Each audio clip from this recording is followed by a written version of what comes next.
All right, everyone, we are getting ready to start our next talk. Our next speaker is Carla Sung, sorry. And she is going to talk about Ooga Booga. Thank you. Thank you. Thank you so much.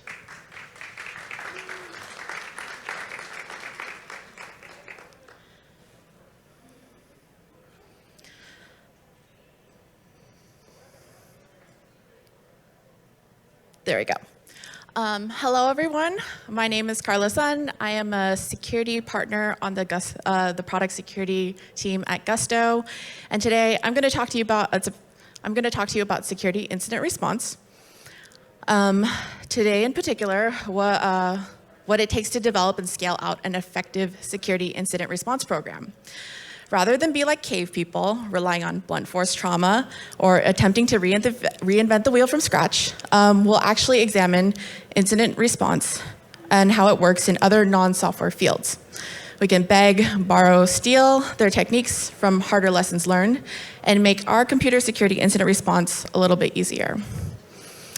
So I want to be explicit. This talk comes with a fundamental content warning, which is we will be taking a look at aviation and medicine and the harder lessons that they learn. And their incidents tend to come with a cost in human lives. We had a crazy 3 years. Absolutely no judgment if you don't want to hear about this stuff. Consent matters to me. So why am I qualified to talk about incident response and how to improve it? At present, I am a security partner at Gusto, but I was previously a security incident response lead. This experience greatly motivates my work as a security partner.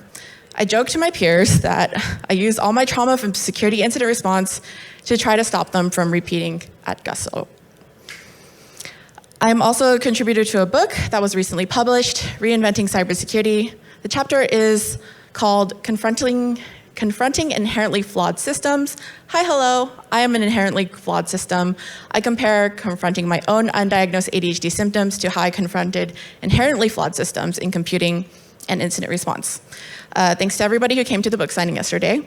And we'll be giving away more books on Tuesday at RSA. So let's get started. In dealing with incident response, it feels like an endless and repetitive cycle. Something bad happens. You deal with it in the moment, the problem returns in another context, maybe some details changed, maybe in the exact same way.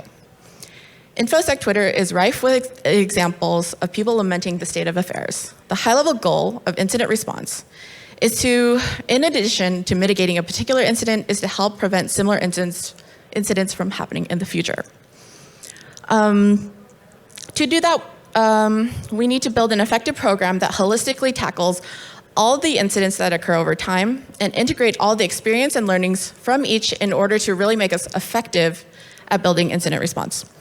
This is key so that we don't have to read the same sad stories over and over again, and it's not an easy task. I may as well be asking, how do we boil the ocean? As we know, it's not possible, which brings me to the first historic lesson that I believe we can learn in solving these problems, which is that engineering has always been about the ability to problem solve. And the benefit of computers has always been to scale that ability to solve problems. The way that computing solves these problems is by recognizing patterns of issues and resolving each issue in a way that can be answered in smaller questions. However, the scale of problems solved by computers also scales the security issues that we see. So then too must we rely on pattern recognition and breaking down huge problems into smaller yes or no questions. So returning to the definition of an incident, that is an event or an occurrence, we face thousands of little incidents every day. So where the heck do we start? When first putting together an incident response program, we are like babies who don't even know how to crawl. We need to learn how to walk and then run. So any problem, complex task, or hurdle, we need to learn how to crawl, walk, then run. And security being the huge mess as it is good to draw inspiration from the people who know what they're doing when faced with a huge mess. That's Marie Kondo. Marie Kondo famously enabled people to tackle large, anxiety-inducing situations to organize their home. Like engineering, she has a script that allows her to break things down into smaller problems. So Marie Kondo's method is put everything in a pile. decide and label if everything's going to be keep, donate, or trash. Then she teaches them to organize their items in such a way that can be easily cataloged. And then she asks you to repeat: clothing, kitchen items, books, sentimental items. If we match Marie Kondo's method to crawling, walking, and running, we can similarly apply a pattern when problem solving. We must scope, quantify, and recognize patterns before we can scale problem resolution to meet the supply and scale of problems to solve. This pattern in problem solving, we can apply directly to Marie Kondo method to security incidents by putting all the incidents in one place, prioritizing risks and efforts and vulnerabilities, recognizing patterns by organizing this information in vuln management and risk registers before we can effectively leverage the wealth of data available to iterate and scale upon processes and responses to any given security incident. Now that I've defined the pile or scope of the problem I'm trying to demonstrate in building security incident response, let's focus in on prioritizing vulnerabilities, risks, and efforts. So the first act, let's learn how to crawl. And to crawl, we must figure out how to prioritize vulnerabilities, risks, and efforts. What's a vulnerability? It's a flaw in a system that weakens overall security of that system. And in general, a confirmed vulnerability usually has a fairly clear root cause and a mitigation plan. Which brings me to my first example in referencing aviation, which is landing an aircraft. So this is a diagram depicting the necessary components of an airport whenever you're landing any aircraft. How does air traffic control prioritize which plane to land first? Usually in the best case scenarios, there's a schedule. In the rare case that something does happen, a schedule has to be disrupted, and thanks to experience, ATC generally knows what to do. So when systems are all normal and there happens to be aircrafts at the same altitude, the priority actually goes to the aircraft with the least amount of maneuverability. So hot air balloon doesn't have a lot of ways to maneuver, has a right-of-way over gliders, gliders over airships, and airships over airplanes. But what if one aircraft is vulnerable? Or what if multiple aircrafts are in distress at the same time within the vicinity of the same airport? So in a landing emergency, the scope of the problem is the number of expected planes in that airspace, as well as the airports. To quantify the situation, step one, you have to figure out what the situation is and get all of that data. So is the plane on fire? Is there a medical emergency? Is there equipment failure? ATC will always ask the pilot how many souls are on board and how much available fuel is left. The number of planes that are nearby that were planning on landing there or in close proximity, those additional stats also need to be tabulated. Step two, in organizing, we need to make decisions. So planes with enough resources that are really, really close by, maybe they can hold at different altitudes. Planes with enough resources that are far away enough can possibly divert to other airports. More importantly, the goal here is to clear the runway so that the plane that's in distress can land as safely as possible. The third step in iterating and scaling, everybody writes a report. They gather data from black boxes, which is our equivalent of logs. And if something unfortunately happens, usually the FAA and the NTSB investigates. So how do we apply this to vulnerabilities? Well, when I was a baby application security engineer, I had one pile of things to manage, and that was bug bounty reports. Quantifying the severity of each report was one of the first things that I did with my bug bounty program. And I used various tools like the Cvss Calculator, the Bug Crowd VRT, and additional data that I thought was interesting. So my journey with application security and bug bounties kind of lacked consistency and communication in the art of priority. And so Bug Crowd actually resolved this for me with the VRT, that stands for Vulnerability Rating Taxonomy. It was first used as a baseline when it was introduced in 2016. The nice thing is that the VRT itself has evolved to cover even more context than it originally did. And the early versions of the VRT best served me as an AppSec engineer until I switched to security incident response. So the CVSS calculator, if you've never encountered it before, it's called the Common Vulnerability Scoring System. It allows you to, across various selections, calculate what is the priority that you should be having on a given vulnerability. What I loved about CVSS is that it covered nearly every situation related to computers, which, hey, so does security incident response. The base metric, as you can see, accounts for exploitability and directly incorporates impact to the CIA triangle, which you can definitely see, confidentiality, integrity, and availability. Temporal metrics allow you to also determine what the score is in terms of, was it a 0 day, is there no patch, or is there a patch incoming? The environmental metric group accounts for special circumstances related to your environment because we are all special snowflakes.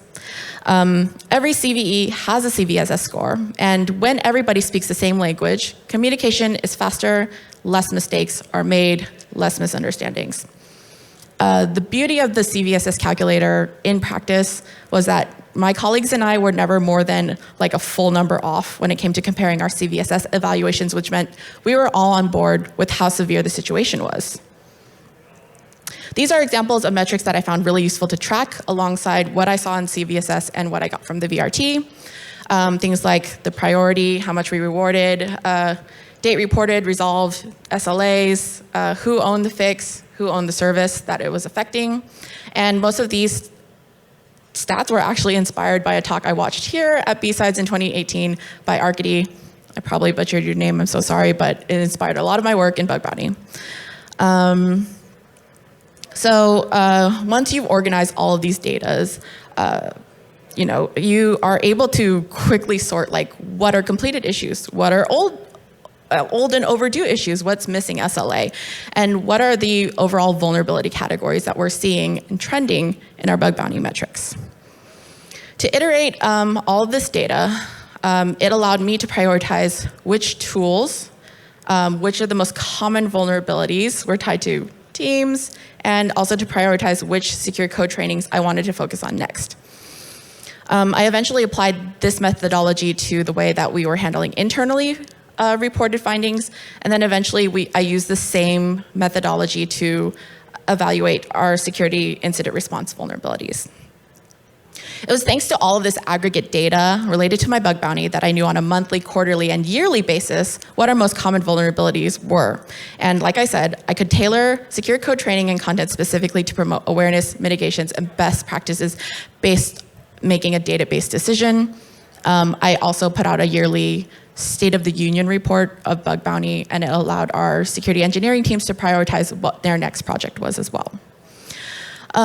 Additional data that I was able to get, I could point out which teams had the most overdue issues and how many days overdue. In presenting this information to my CTO could request that each team prioritize these issues. This helped my developers reset their priorities, especially when stuff was overdue and they didn't know where to fit it with all of their pre-existing priorities.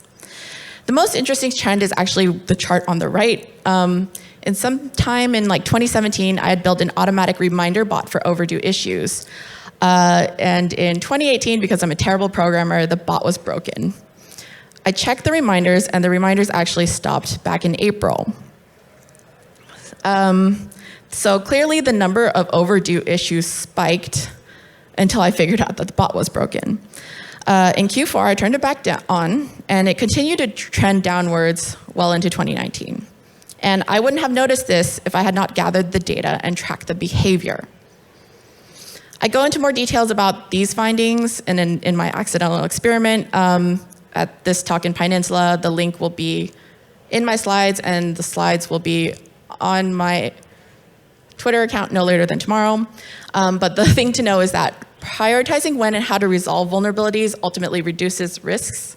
When I approach teams with known vulnerabilities, usually the conversation is to illustrate that impact so that they can compare it with their pre-existing priorities. And when we actually agree upon that, something can actually get prioritized and done. So what about everything in security that doesn't have a clear success criteria or a really clear root cause? How do we prioritize a risk? So a risk is a potential loss or a chance or a situation that leads to said losses. And looking to other industries and how they handle risks, we can actually look at medicine. The unfortunate risk in medicine is usually death.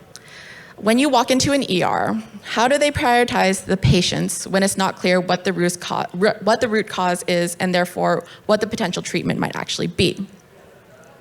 And let's take, for example, me. In April 2021, I was in a super bad way, but I was actually really worried that they were going to take a bed from a severe COVID patient. When everything was said and done, I actually researched how hospitals actually triage patients. So this is an example of an ER triage priority chart. The triage nurse will check things like, are you choking or is your throat closing up, from an allergy? What's your blood pressure? What's your oxygen level, heart rate, coherence?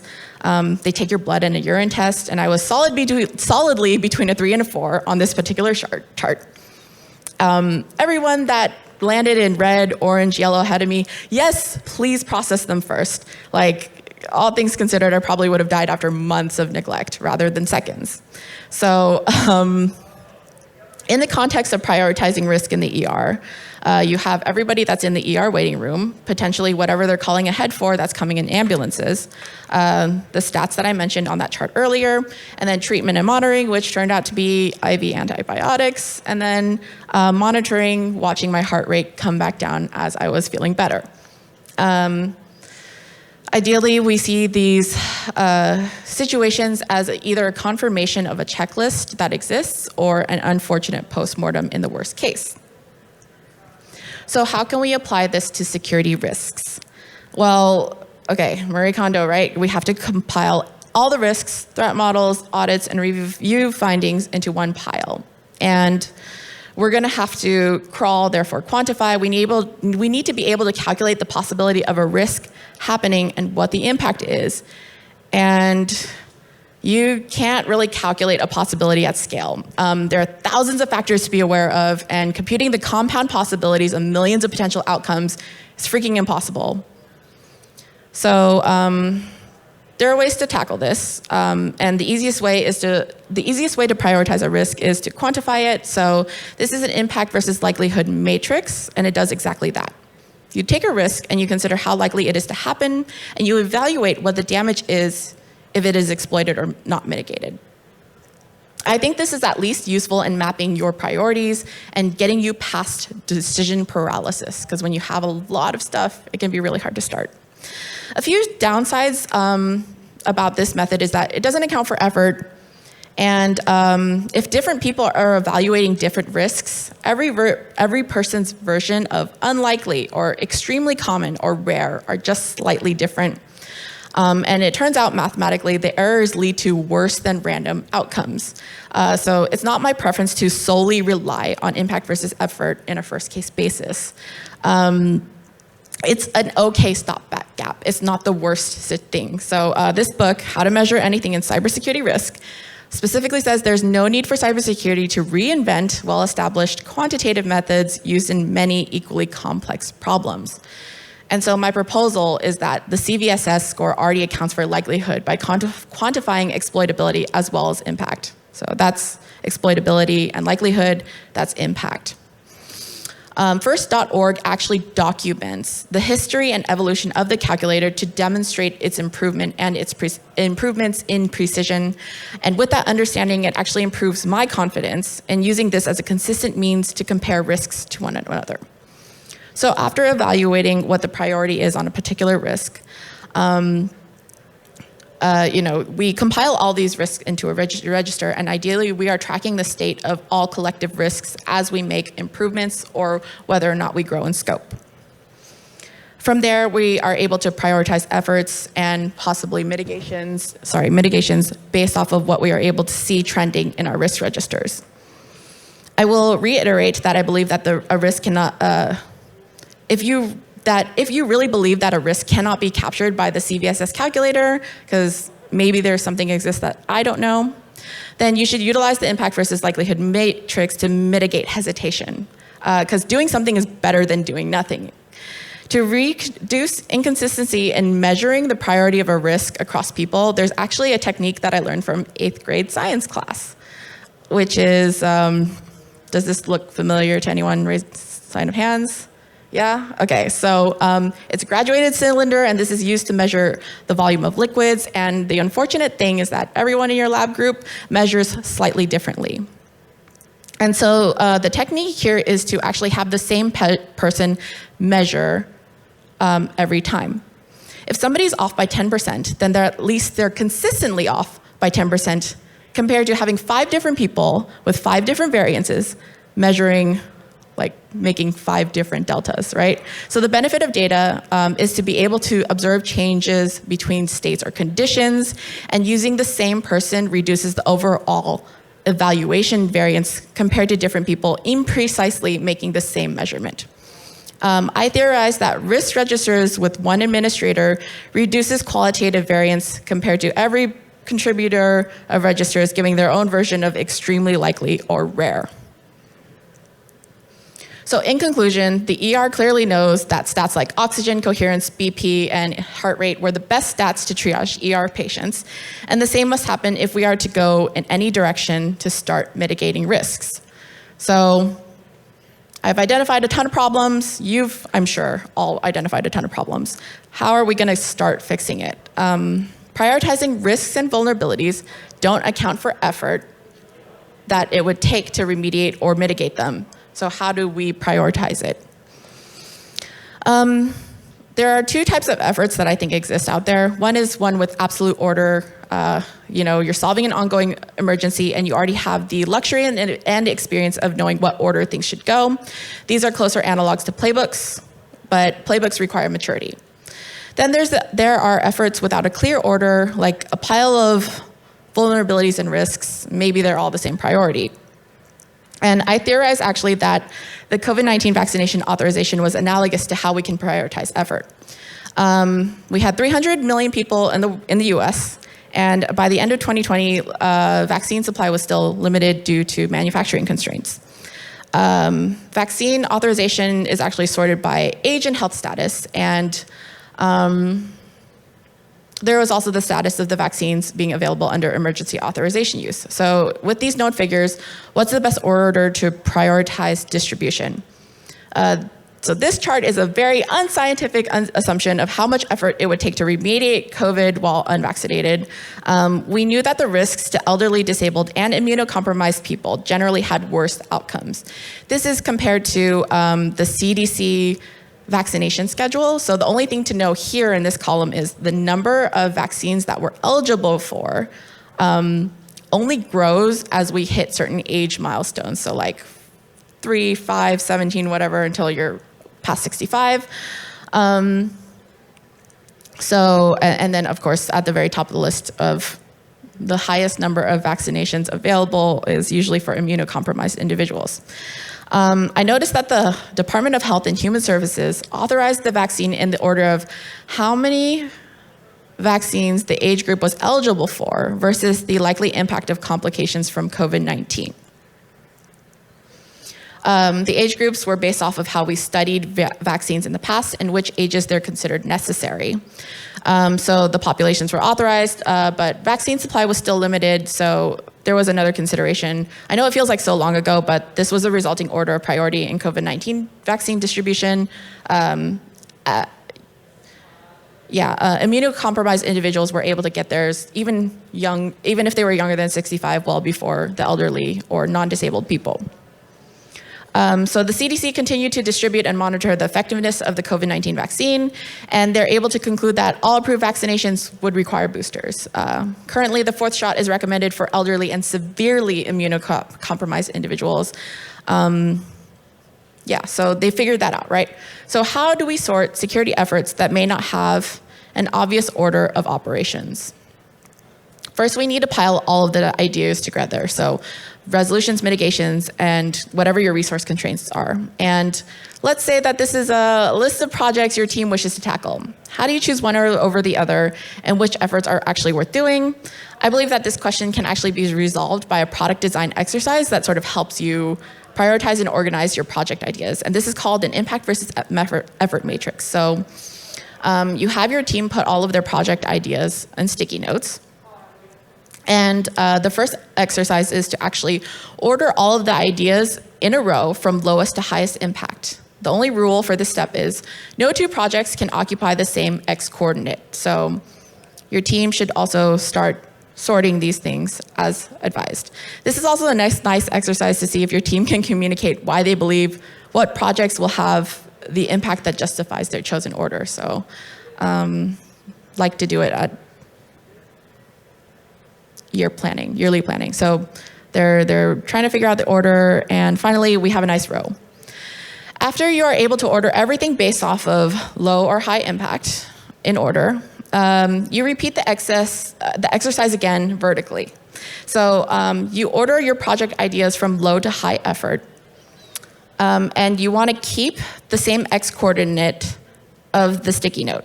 So the same rule applies when you are putting everything in low to high effort, that no two project ideas can occupy the same Y coordinate. So let's say that your team has already done this exercise. We'll draw some interesting lines, and I'm going to tell you what all the lines mean. So the upper left quadrant describes projects that have low impact and high effort. And essentially, these kinds of ideas should be reprioritized. It would be considered a luxury to complete these things because there's a pretty low payoff to what is being proposed. The upper right corner is something that's considered, would contain all of the projects that are considered strategic. There is a significant amount of effort that is needed to complete the project. However, the impact can be seen as extremely beneficial. The lower left quadrant is full of easy wins, so low impact, low effort, probably easy to prioritize. And the lower right quadrant are all of the must-dos because they are low effort and high impact. The parallel red lines is meant to be sort of a gauge for how practical your team's project ideas are, and ideally you're either within or close to the red lines. And so this kind of like brings up the question, does your team end up accidentally executing a lot of luxurious ideas that end up in the upper left quadrant? Is the team accidentally leaving must-do projects behind? You don't know until you kind of all put it all together and compare them all to each other and understand what the team sees as beneficial to do and what seems like a bit of a waste of time. Even with the impact versus effort matrix, there's limited time and resources, but at least this could help make it more obvious which projects you should choose to prioritize and which ones you shouldn't. When you retrospect your year, quarter, or sprint, you can see what was done, what was chosen, and then decide what is best to do next. Utilize the wealth of data to know that at least you did something and you did good things to move the needle. You choose the most impactful efforts thanks to the matrix, and we know as security professionals, we will never win forever, so at least use that. So, we know that computing relies on sorted information that allows us to recognize patterns and scale the way we solve smaller, broken down problems, any old algorithm. We know that vulnerabilities, we need to quantify their severities, be able to spot trends, and then strategically deploy effort. With vulnerabilities that are nebulous in terms of what their outcomes might be or what their root causes are, there's still value in quantifying and prioritizing these risks. When it's all compiled in your risk register, you can use that to best communicate potential proactive efforts that may need leadership to justify in terms of resources or even funding. And when you're ready with your solutions and mitigations, you either already know what to do based off of experience, or you can put all of the different solutions in an impact versus effort matrix. These are obviously oversimplifications of evaluation trade-offs, but it needs to be simplified because we're going to have to apply all of these thousands of little decisions to resolve incidents. You're going to get a lot of reports. You're going to have limited resources. You're going to have to make tough calls quickly. Time is of the essence when resolving these incidents, so you want to reduce the amount of time spent. So Act 2, how do you build security incident response? Beginning with our core principles to scope, quantify, and recognize patterns of scale. Let's look at how pilots are meant to resolve aviation incidents. Now, in an aviation emergency, to make sure I'm not spreading unnecessary fear, uncertainty, and doubt, let's look at available data related to US carriers. So flying in the US is actually incredibly safe. We've had a 95% decrease in US air carrier fatalities in the last 20 years. I'm really sorry I tripped over that. And the pandemic didn't really help. I believe this is because pilots know to follow the same pattern in an aviation emergency.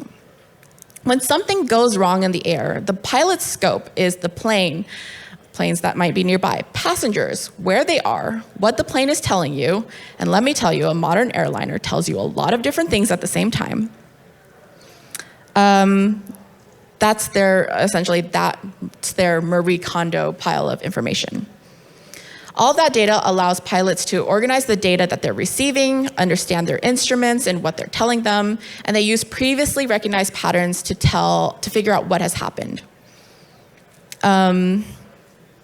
Pilots usually have thousands of hours of training before they actually go up in the air and fly you around, and previous experience makes them faster at choosing the right checklist because there's still so much to manage in the cockpit. For example, a pilot must holistically decide how to handle all the tasks in the air. They must perform task initiation, monitoring, prioritization, allocation, interruption, resumption, termination. For every task, there's probably a checklist affiliated with it up in the air. So much so that pilots actually strap whole computers and checklists to their thighs. These are called knee boards. And even with the references, task management requires mastery in knowing which checklist to use and what data to surmise from all of the different telemetry, on top of the telemetry that is available on the aircraft. So thanks to the recognized patterns in past emergencies, pilots are now able to prioritize their efforts in an emergency because of the checklists. Following the specified and that allows them to prioritize what's happening when that first alarm comes on, which is, okay. Pilots, when faced with an immediate emergency, have to follow 3 things in this order, which is to aviate, navigate, then communicate. Basically, that means don't crash the plane, don't crash into a mountain while you're trying to get in control of the plane, and then only after you've done those things, you can talk things through and try to debug the situation.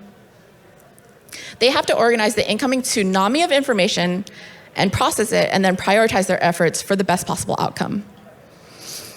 The third step in scaling the benefits of identifying problems, in the best case scenario, there are no crashes or fatalities, and actually if all things go well in a bad situation, pilots can confidentially and voluntarily file a report of the issue they encountered. This leads to safer skies for everyone. But in the worst case scenario, there's a lot of oversight. So NTSB comes in, does a postmortem, and the FAA also will observe incidents in aggregate, prioritize passenger safety above all else, and then they do this to minimize the occurrence of future accidents, and they actually start rewriting and fixing playbooks and checklists for pilots. Let's apply this framework to the 737 MAX 8 aviation accident. In Indonesia, October 2018, Lion Air Flight 610 flew into the Java Sea 13 minutes after takeoff. People on the ground saw that the aircraft was visibly pointing downwards, and when they recovered the black box telemetry, which is, again, the equivalent system of application or system logging for us, they could tell that the plane was trying to force itself downwards. Pilots were receiving confusing warnings and indications from their instruments. And recall, aviate, navigate, communicate. The incident was severe enough that they never completed the aviate stage of this priority list because there was too much going on. The post-crash investigation determined that there was a newly added system called MCAS. It was discovered that it was not documented in flight training at the time for this new aircraft model. And the investigation cited a lack of training with the new system.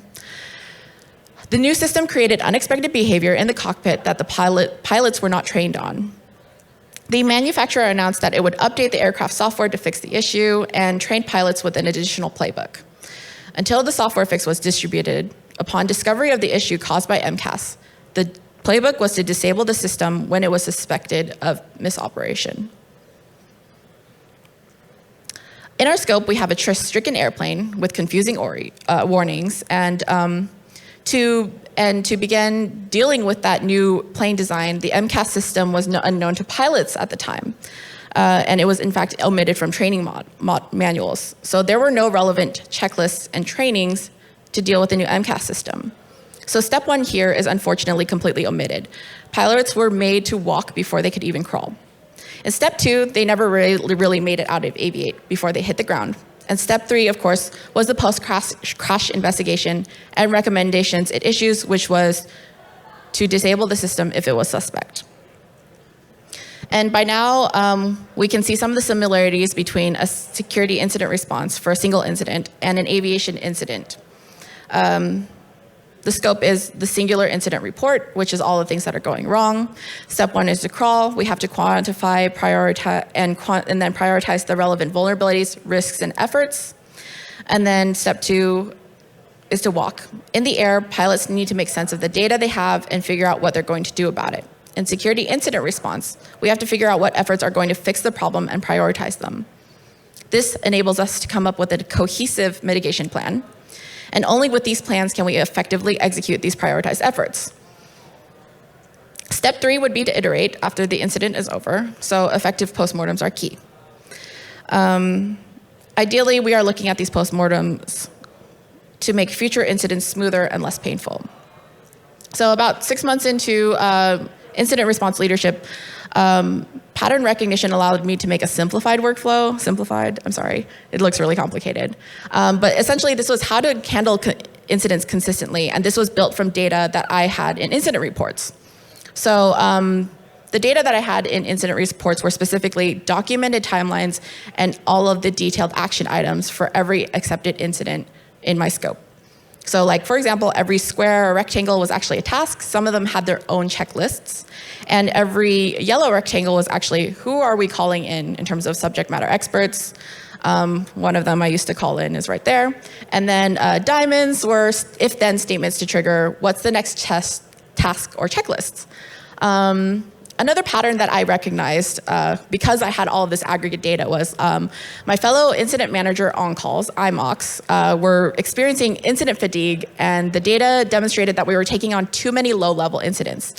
In aggregating that data and performing a postmortem, we figured out that we weren't declaring incident severity soon enough at the very beginning.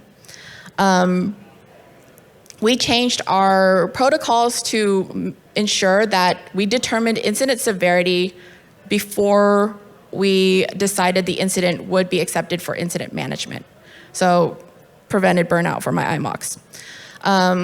So we used the data available with the Cvss Calculator to decide what incidents were gonna go to actual incident management and which incidents were gonna go to vuln management, where it could be self-managed. This allowed us to only accept the highest priority incidents, and created rules to push lower priority incidents to vuln management, complete with their own postmortem worksheet. And then also I figured out how to that most of this work fell into 3 main work streams, which was remediation, investigation, and then our reporting obligations, because all of these things kind of have to start at the same time when your SLAs are less than 72 hours. So that was another thing that I found. Sometimes, however, even when we have followed these steps, something bad might happen again. So in March 2019, 5 months after Lion Air Flight 610's accident, another 737 MAX 8 goes down. Ethiopian Airlines Flight 302 crashes in Ethiopia. So we have to look, how and why did this happen again? Ethiopian Airlines Flight 302 will now require its own investigation and postmortem, and when we see the same thing happening over and over again, we suspect that something might be wrong in the way we're holistically investigating incidents. The scope now includes 2 individual crashes, and this is a very strong signal to audit the entire system used to run investigations. You have to scrutinize multiple incidents in aggregate, and not just the specifics of the incident, but also the effectiveness of postmortem action items. So first, the individual incident, what happened with Flight 302. They find a black box of the aircraft, and they see in the logs that MCAS was triggered and the plane starts to tilt itself down. Pilots turn off MCAS system as trained and advised in the playbook, but the outcome is not as expected. Pilots around the world are incensed. They begin to investigate, and thanks to the logs from the black box of the aircraft, they are actually able to simulate the exact conditions of the aircraft in training simulations. In recreating Flight 302 situation, the MCAS tilts the plane down, and it turns out that in Flight 302's case, there was only 10 seconds to turn off MCAS. We've seen how many considerations pilots must make for individual checklists, let alone tasks. Thousands of things can go wrong in the air. How can one irresponsibly force a pilot to react to something in less than 10 seconds? For some perspective, pilots are literally trained worldwide to safely land airplanes when all engines have failed. And let me tell you, it does not take 10 seconds to do that. Remediations from Lion Air Flight 610 postmortem put more pilots in an impossible situation.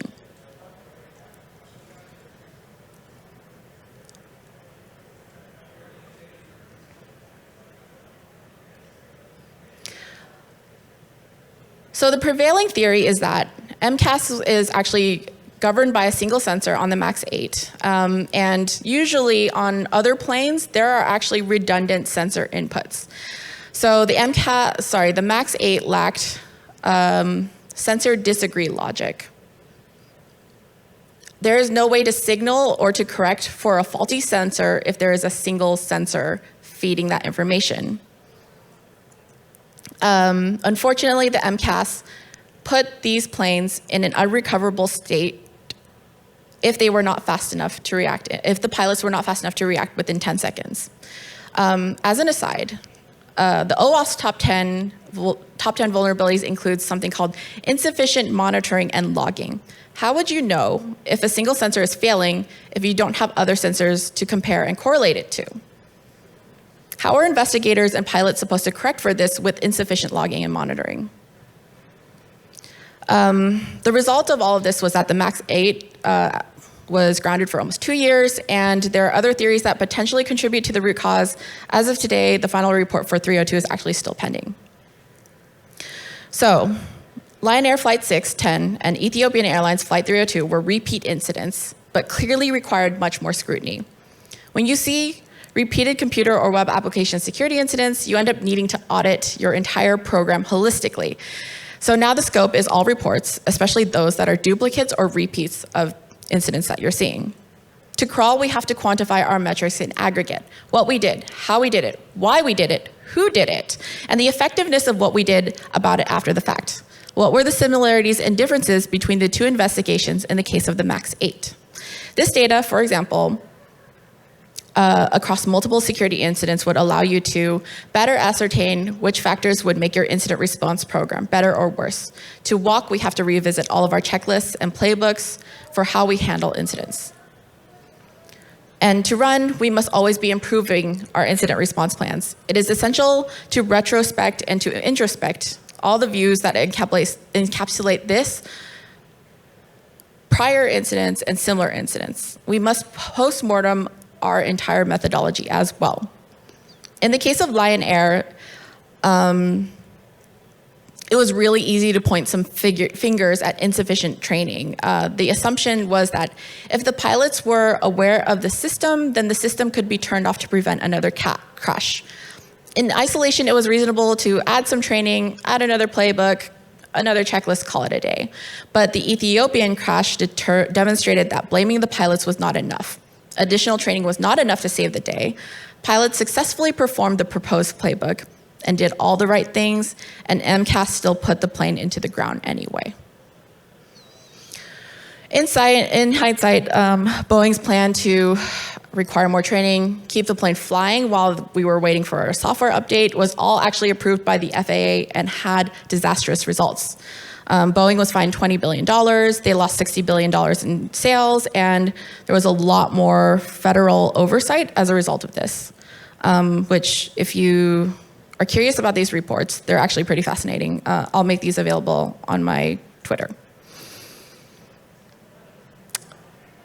All of this additional oversight is a clear example of the meta-analysis of incident response, where a repeat incident forces people to change, forces the people in charge to hold a mirror to the process and to strive for it to change better.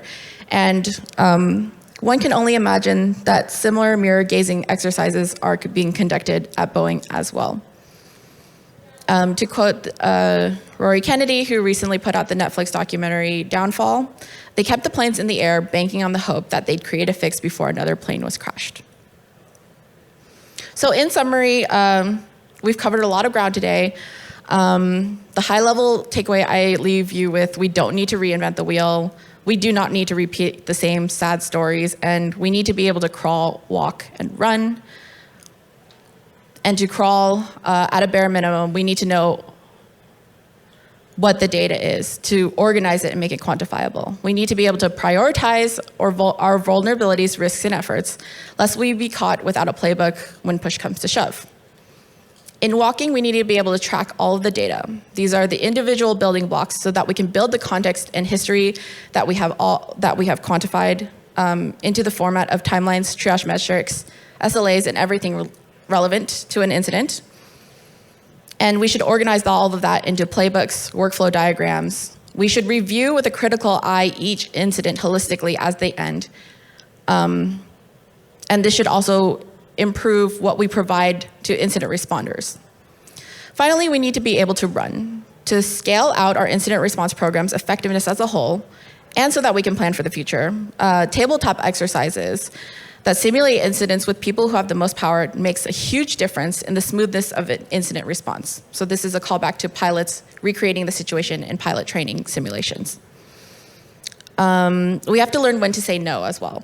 To prioritize, and in saying no, that allows us to prioritize only the highest priority incidents with the resources available.